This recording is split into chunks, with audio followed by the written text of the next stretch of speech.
So this is session 4 of My God and King.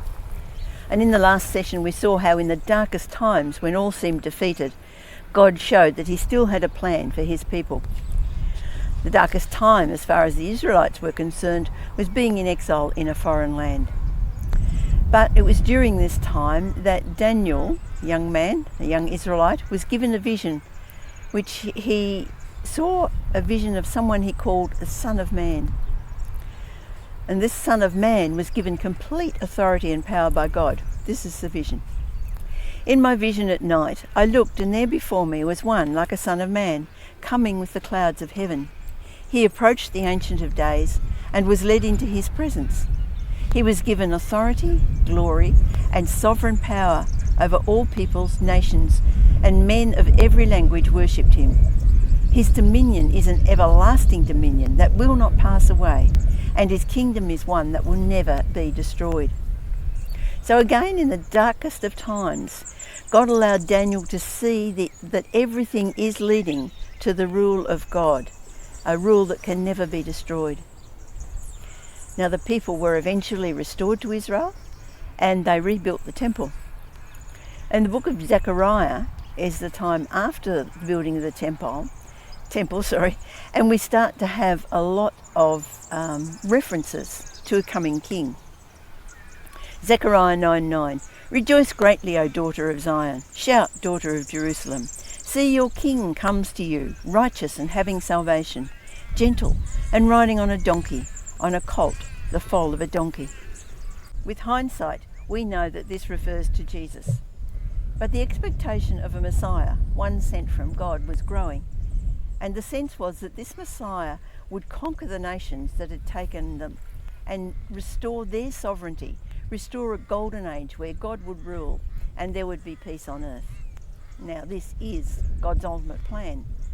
But the means by which he would accomplish this were not exactly what the people were beginning to expect. Israel's failure to shed God's glory to the rest of the world, their disobedience in worshipping other gods, their attempts to rely on human strength rather than God, meant that there had to be an atonement. Their sin had to be dealt with, and it would be Jesus who did this. Isaiah 53 should have given the people a clue about the one who would come to save them. Isaiah 53:4, "Surely he took our infirmities and carried our sorrows, yet we considered him stricken by God, smitten by him and afflicted. But he was pierced for our transgression, he was crushed for our iniquities, and punishment that brought us peace was upon him, and by his wounds we are healed." God's promise to see his reign cover all of creation required the sacrifice of his own Son. This wasn't what the people expected of the Messiah, but it was the only way. God never gives up on us. Despite our misunderstanding of him, despite our outright disobedience, our self-centered behaviour, he never gives up. He gives himself for our sake. The day will come when God's rule on earth is complete, and we are choosing now whether we're going to be part of that kingdom by our relationship with Jesus.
love.